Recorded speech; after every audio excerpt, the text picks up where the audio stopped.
Assalamualaikum warahmatullahi wabarakatuh.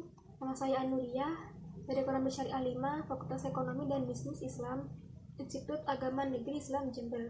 Dalam video ini saya akan memberi tanggapan dari materi yang telah disampaikan oleh Bapak Dr. Abdul Wadud Nafis MCMI, membahas tentang kebijakan moneter dalam perspektif ekonomi Islam.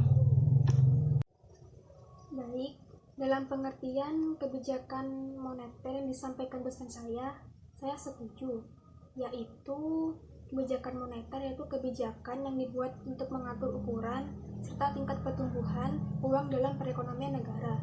Dan saya memiliki pendapat lain namun hampir sama dari LKS SMA kelas 11 semester 1 yang saya baca.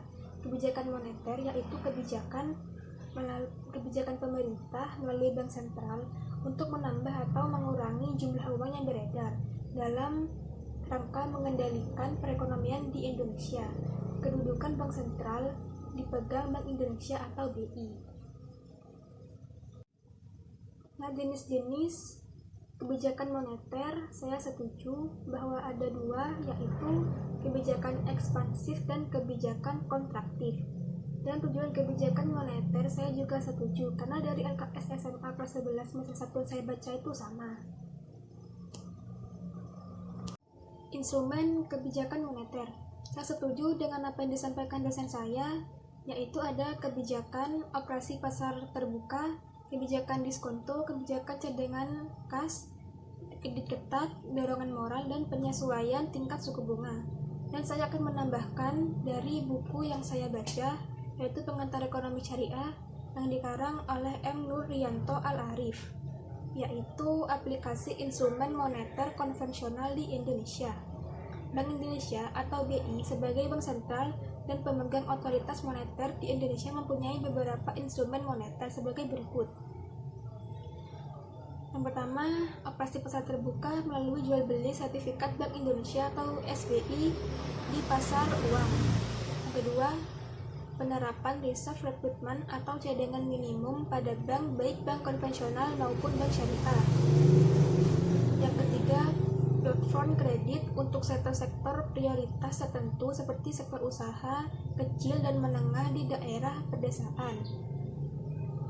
Dan yang keempat, uji kepatutan dan kelayakan atau fit and proper test yang ditujukan kepada orang-orang yang akan menduduki posisi penting di lembaga keuangan tempat orang-orang tersebut harus lulus tes sebelum menduduki jabatan tersebut.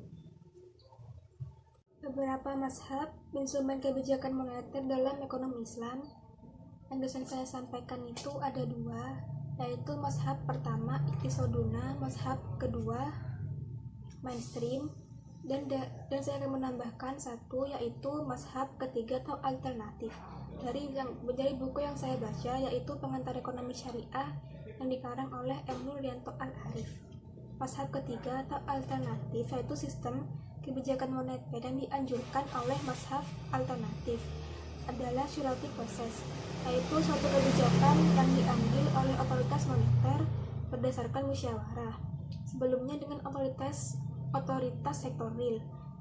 Jadi keputusan kebijakan moneter yang dituang dalam bentuk instrumen moneter biasanya merupakan harmonisasi dengan kebijakan-kebijakan pada sektor real.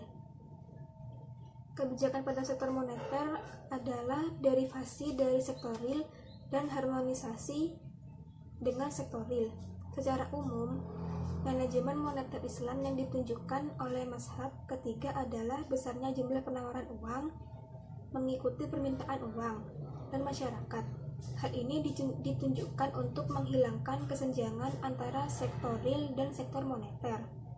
Harmonisasi antara sektor real dan moneter akan menghasilkan suatu kurva jangka panjang dan penawaran uang atau MS dan permintaan uang atau MD yang berbentuk seperti jalinan tambang yang harmonis dengan pertumbuhan pendapatan nasional atau Y.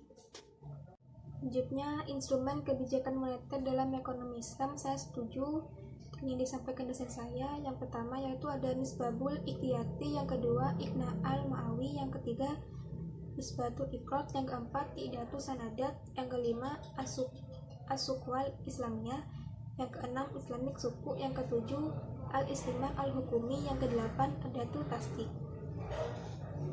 Sekian yang bisa saya sampaikan. Mohon maaf apabila ada salah kata. Wassalamualaikum warahmatullahi wabarakatuh.